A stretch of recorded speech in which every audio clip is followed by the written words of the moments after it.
Hey, everybody, welcome to the Addiction Unlimited podcast, where you get to learn everything you want to know about addiction and recovery. I'm your host, Angela Pugh, co-founder of Kansas City Recovery, life coach, and recovering alcoholic. To learn more about me, you can listen to episode 0 on your podcast app or find us on the web at addictionunlimited.com. Hello, my friends. Welcome to episode number 77 of the Addiction Unlimited podcast. I'm your coach, Angela Pugh. Thank you for hanging out with me today. We'll spend some good quality time together. I think you guys are probably freaking out a little bit looking at the title of this episode about the hula hoop, but this is a really great concept. And I'm going to talk about this hula hoop. To some of you, I may sound like a crazy person, and that's fair. And some of you may be familiar with the saying, right? You can only control what fits inside your hula hoop. The only things that fit inside my hula hoop are me and Henry, my dog, or my boss, as I affectionately call him. So the only things I really have any power over are me and Henry. And we're going to get further into this and break it down in a few minutes. But first, I want to shout out to all of you who are getting the Recovery Starter Kit. I'm so excited for you guys to have your hands on this and to hear all the great feedback on how helpful it is. I want you to imagine what it would feel like to have a daily plan in place, support, guidance, and the exact action plan you need to stay sober.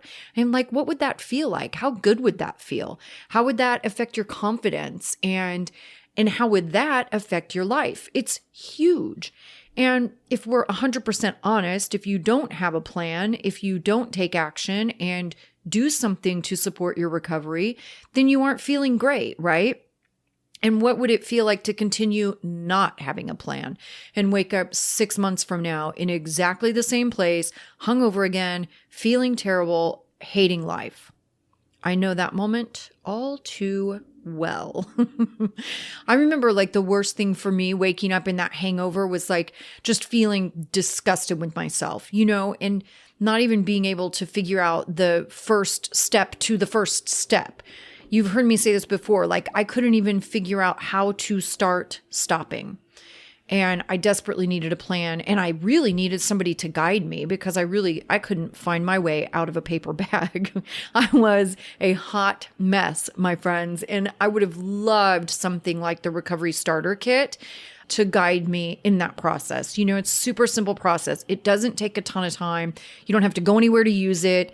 And you get to make your own rules. It's unfreaking believable. And that's when you get that self-confidence that you miss, and you get to feel good, and you're taking the right actions to be sober and feel happy. It's almost too easy. So anyway, I'll link to the Recovery Starter Kit in the show notes, and you can get right there from your podcast app. I'm just so excited that you guys are doing it and loving it. I mean, it is the plan that works for me, and I use it every day, and which is exactly why I put it in that format of a course, because I really thought if it was working for me, surely it would work for other people too. So I love that you're getting it. I love that you're loving it. And thank you for all the great feedback. And again, I will link to that in the show notes so you can get there right from your podcast app. Now, let's dive into your hula hoop and see how much stuff and how many people you're trying to cram in there and control. It's definitely no secret that I am a certified control freak. I don't necessarily have a desire to control other people, but I'm extremely driven to control myself, my surroundings, and my life, right? I think I let people go a long time ago, trying to control people, especially addicted people, because we are so stubborn and obstinate that the moment we feel like somebody's trying to control us, we freak out and throw some sort of temper tantrum. Maybe it's a screaming and yelling fit, or maybe it's the silent treatment or some good old-fashioned passive-aggressive BS, or picking a fight or withholding affection. However the tantrum manifests, it's usually there if you look for it. So I really like to leave people alone. The world is challenging on 1,000 levels. It's challenging for me every single day. And what that tells me is that it's challenging for everyone else too. So to me, it just makes sense that I don't want to make your day or your life harder by judging you or criticizing you or being mad at you because you didn't do what I wanted you to. I don't want to get caught up in all of that stuff because all those responses are an attempt to control, right? I get mad at you and throw a fit because I want you to do something different and do it the way I want you to. So I don't want to control people. I want to make your life a better place by loving you and accepting you exactly as you are. And that's what I want in return. If I want to be accepted and I want people to be kind to me and patient with me as I work through my drama and trauma, then I am fully prepared to offer the same kindness, acceptance, and patience to you, right? And to everyone I see all the time. And I learned this lesson a long time ago, like when I was still really trapped in that victim mentality. And I thought every time someone didn't do what I wanted or they talked to me in a way I felt was unacceptable, I felt like it was this great injustice against me. You guys have heard me talk about this, and especially in that victim episode we did a while back. Like, how dare they do something I don't like, And my sponsor said to me once, he said, I want you to think about holding a hula hoop. I said, okay. He goes, what all fits inside your hula hoop? And I was like, what the hell is this dude talking about? And I looked at him and I said, me. To which he responded, exactly. And that's everything you have control of. So if it doesn't fit inside your hula hoop, leave it alone. And it was a moment that was equally frustrating and life-changing all at the same time. But I love to think about it in those super simple terms. If it doesn't fit in my hula hoop, I can't control it. And I don't need to expend a lot of time and energy trying to control it. Really, this is actually a huge relief because, to be honest, I am a full-time job, okay? I take a lot of work and I don't really have a ton of time to worry about everybody around me and trying to teach them a lesson or make them act the way I think is appropriate when I need to be focusing that energy on myself and my own growth. As frustrating as it is, we as people are perfectly allowed to have thoughts and opinions that disagree with you. I'm allowed to have my own opinion, and I'm allowed to talk about it whenever I want to and to anyone I choose. Just like our friends and family members and coworkers are allowed to disagree with us. It's not for us to judge their thoughts or opinions or to feel wounded when they have a different thought process or they do things a different way than we do. My responsibility is to make sure that I am being the best version of myself, to make sure I am being the person I want to be and affecting the world around me in a way that I'm proud of. As you see yourself standing inside your hula hoop, think about who you want to be. You've heard me talk about like my personal code of conduct, right? This is what I base my life and my person on: love, service, gratitude. First of all, gratitude will change your life. It's the easiest decision to make on a minute-by-minute basis. Am I being negative and nasty and judgmental? Or am I recognizing all the things I have to be grateful for in any given moment? I remember one time when I was living in LA, I was probably 25 or 26, and I was managing this amazing restaurant on Sunset Boulevard, and there was a group of servers standing around talking, like 3 or 4 girls, and they were talking about their hair, and each of the girls was pointing out something irritating about their hair and how frustrating it was. And we had one girl that worked for me from South Africa, and she had this beautiful accent and she was gorgeous, and she had caught a piece of the hair conversation. And as she walked by, she just kind of nonchalantly chimed in. She goes, "I'm just grateful I have hair." And she kept walking. And initially I thought it was kind of a weird comment, but later I asked her what she meant by that, like being grateful for hair. And she explained to me that only 2 years before that, she had been diagnosed with cancer and she lost all of her hair during chemo. Now, she didn't care what piece of hair curled the wrong direction or never laid down or frizzed in the humidity. She was just grateful to have hair at all. And what a beautiful lesson in gratitude. You know what I mean? We have this built-in sense of entitlement.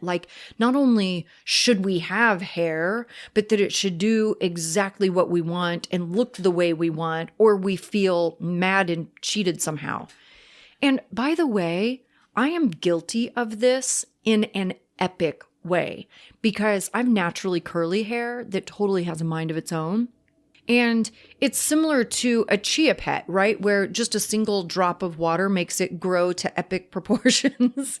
And oftentimes I feel like my life kind of revolves around my hair and whatever mood my hair is in. And if it's a disaster, or if I went to the gym that day, I have to do certain things, or if I have to wash it that day, then I can't do any filming videos, and because I have to work around its process and it being presentable. So I can be really bad about this particular thing for sure. The truth is, I'm blessed with a phenomenal head of hair that is healthy and crazy, and there's enough of it for 3 people. And even when it's really pissing me off, I have to remember that my circumstances could be very different. And I get back in gratitude for the blessing of hair that pisses me off. Gratitude is a powerful decision, and it will absolutely change your life and change who you are as a human being. So inside my hula hoop, I make sure I'm in gratitude throughout the day. Some days are more of a struggle than others, and that's okay too. Because if you are trying even 10%, you're doing more than most people. But instead of focusing on others, you have to turn that focus on yourself and see who you are being and how you are being. And are you making yourself proud? Are you behaving in a way that you feel good about? We've talked before about getting really clear on your vision of yourself. What are the qualities of the human you want to be in the world? The parent you want to be, the spouse you want to be. Who do you want to be in your community? Is it patient, kind, honest? Do you want to be a person who is living with integrity? Do you want to be dependable? Do you want to be thought of as strong and capable? Do you want to be seen as open-minded and feel those things about yourself? Or do you want to be the person that blames everything on everyone else, who can never recognize their own part in anything or own it, who throws a fit and starts a fight as soon as something doesn't go their way? Is that who you want to be? When I recognized that was the person I was being, is when I started getting into some serious work on myself and taking responsibility for my part in every area of my life. I used to freak out the very second something didn't go my way, or the very second something happened that struck a chord of fear in me. That's really what it was more about, is when something happened that would make me fearful, I would just have this instant crazy reaction. And one time I was maybe a year sober and I was backing out of my garage. And for one split second, my car did this really weird thing when I was shifting. And it was literally 1 second. And for those of you that don't know, I'm a car fanatic. I grew up in a family of car people, although we like very different kinds of cars, but I am car crazy. I love cars. I follow cars as they're being developed. I go to the car shows. I'm car crazy. I had a really nice car. And I always had this incredible fear of something major going wrong with it because it would be super expensive to fix. So when that split second of my car shifting weird happened, it struck a chord of fear in me. Of course, I didn't recognize that in the moment, right? I just freaked out and threw a temper tantrum. And my sponsor called right as it happened. Now, that's a higher power moment, if there ever was one, right? He always called at the perfect moment. And as soon as I picked up the phone, I just started yelling and freaking out about my car, and my life was over, and the transmission's going out, and it's going to cost thousands of dollars to fix it, and I can't afford it. And I was just losing my mind, stuck in drama and chaos with the committee, right? Being completely irrational. My sponsor says to me, "Is it driving now?" And I said, "Yeah, it seems to be fine." Because by that time, after I'd been screaming and yelling to him for a few minutes, I was like off driving down the road and my car was fine. And when he said that, I started to feel a little embarrassed. And he calmly said, "Okay, why don't we see how it goes the rest of the day? And if it does it again, I know a guy who works on transmissions. And I think you have his number too, because it's your dad." And in that single moment of him just being rational, my fear started to fall away. Because if something major was wrong with my car, I would have figured out a solution, because I always figure out a solution. And he was right. My dad is a transmission guy. My biggest car fear on the planet is probably the most manageable thing that could go wrong. But the committee tells me it's worthy of a temper tantrum, because the committee needs me to be stuck in drama so it can run wild and continue to be in control. And I reacted like that to a lot of things, literally instant drama and chaos, forever trapped in fear of everything, fearful of people hurting me, fearful of people not liking me, fear of being broke or running out of money, fear of never accomplishing anything because I didn't know how, fear of never being anything. I was a giant ball of fear. And when your hula hoop is a place of fear and anxiety or anger and resentment with no plan or goals or action, it becomes a hostile environment. And when the hostile environment is inside your hula hoop, that means it's your responsibility to get that place cleaned up and figure out who you want to be, instead of who the committee has trained you to be. Start taking some solid daily action to feel better and be better. I cannot stress enough the daily action part. Small action every day will get you way farther than trying to make big, grandiose actions that are only sustainable for a minute. That's why I created all those tools at My Recovery Toolbox. Go over there, sign up for one of those tools to start taking action. www.myrecoverytoolbox.com. The Mindset Makeover has been super popular, and I want to make sure too, for those of you who have gotten the Mindset Makeover, it's a 5-day series of videos. I want to make sure that you're continuing to use them and listen to them on a daily basis. Are you? Or did you listen to them one time when you got the email that day and then stop listening to them, never listen to them again?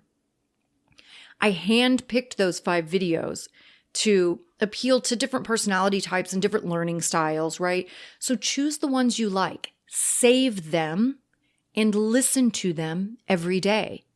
This is how you begin to retrain the committee. Take some time and think about the qualities of the person you want inside your hula hoop. And think about what that looks like in daily behavior. If you want to be dependable, that means you do things you say you're going to do. You call when you say you're going to call. Be on time. You get things done on time. You show up when you say you will, right? All of those actions are being dependable. If you want to build your personal integrity, that means you do the right thing all the time. You don't just do the right thing when it will get you praise or get you recognized or get you an ego boost or a little pat on the back. You do the right thing because it's the right thing. You do your best in everything you do. You go the extra mile because it's the right thing to do. That's integrity. It's not only doing the right thing when somebody's watching you, right? Or only doing the right thing when you're going to get some sort of accolade, you do the right thing because it's the right thing. Maybe you want to be less judgmental, more open and fair. That means you keep those negative thoughts about people and things to a minimum. Check yourself and see how critical you are of people and places. Like, do you have road rage, right? Are you critical of people driving? Are you critical of your house or things in your house or the people in your house and what they're doing? Are you critical of the food at the restaurant? When you get your food, you're already mad about how they do it or whatever. That negativity spreads like a fungus, and it will destroy you mentally and physically, because everything going on mentally will manifest in physical symptoms. When I'm depressed, my back pain is worse than ever. That's not coincidental, right? We are a machine and we are built to work together, right? All those pieces connect. You've heard me talk about this before too. I used to be super negative. Every sentence out of my mouth started with the words, I hate. I hate it when that thing happens. I hate it when they say that. I hate it when they do it like that. Or if it wasn't hate, it was I don't like, right? I mean, everything. I literally would complain about everything. I would complain about the food at the restaurant because I didn't like a certain thing on the plate. I would complain about my gym and how they organized the locker room. I would complain about every single thing in the world. And I realized that negativity drains the energy out of the room and all the people around me. Like, that negativity is exhausting. It's a total energy drain for me and everybody around me. And that is definitely not the person I want to be and not the effect I want to have on my surroundings. So look at your thoughts and your words and start looking for things to be happy about. Don't waste your time and energy focusing on the negative aspects. Focus on the good things. If you don't like a certain thing at the restaurant, move into gratitude that you're in a restaurant with family or friends. And there are a lot of people in the world that would love the opportunity to be in a restaurant with family and friends. All you have control over is what fits inside your hula hoop. Spend your time and your focus on what's inside the hula hoop instead of focusing on pointing fingers at everyone and everything outside the hula hoop. When I first started doing this work, I made a mind map. And you know what? I'm going to share my actual mind map because I still have it in a bunch of my coaching stuff. I'm going to dig out my mind map and I'm going to share a picture of my actual mind map in the Facebook group. So if you haven't joined the Facebook group, go over there and do that. Facebook.com/groups/Addiction Unlimited. And my mind map is a simple piece of paper where I did a little brainstorm, like, of all the qualities of the person I want to be. So when I start feeling off track or I start acting a little crazy, I can look over my mind map and I can see where I'm off and I can see which of those qualities I need to put some focus on and I can get my head right again. It allows me to get centered and remember my direction so I can start taking the right actions to get back going the right direction. There's nothing terrible about getting off track. There's nothing terrible about having a day where your attitude isn't great or you're being a little snippy or snappy or you're a little pissy or you got your feelings hurt. All of that is completely normal. It's how we respond to those things and how we pick ourselves up. That's the part that's important. So don't freak out if you get off track. That's totally cool. We're humans. We're not going to do all this stuff right every day. I certainly don't. I promise you that. But I want your hula hoop to be an amazing and relaxing and comfortable place for you. I want it to be a place where you are proud to be there. I want you to be in your hula hoop going, hell yeah, people. This is the hula hoop I made. And feel good about yourself, right? The better you feel about yourself, the more you want to love yourself. And the more you want to love yourself, the better choices you make. And then addiction doesn't have a chance, right? Addiction can't battle all of that love and self-love and good decision making. Addiction can't thrive under those circumstances. It needs you to be down, right? So I want your hula hoop to be solid and feel good, where you can feel proud of it. And I know we'll probably have some great conversation about this in the Facebook group too when I post that mind map. So go over there and join it if you haven't. Facebook.com/groups/Addiction Unlimited.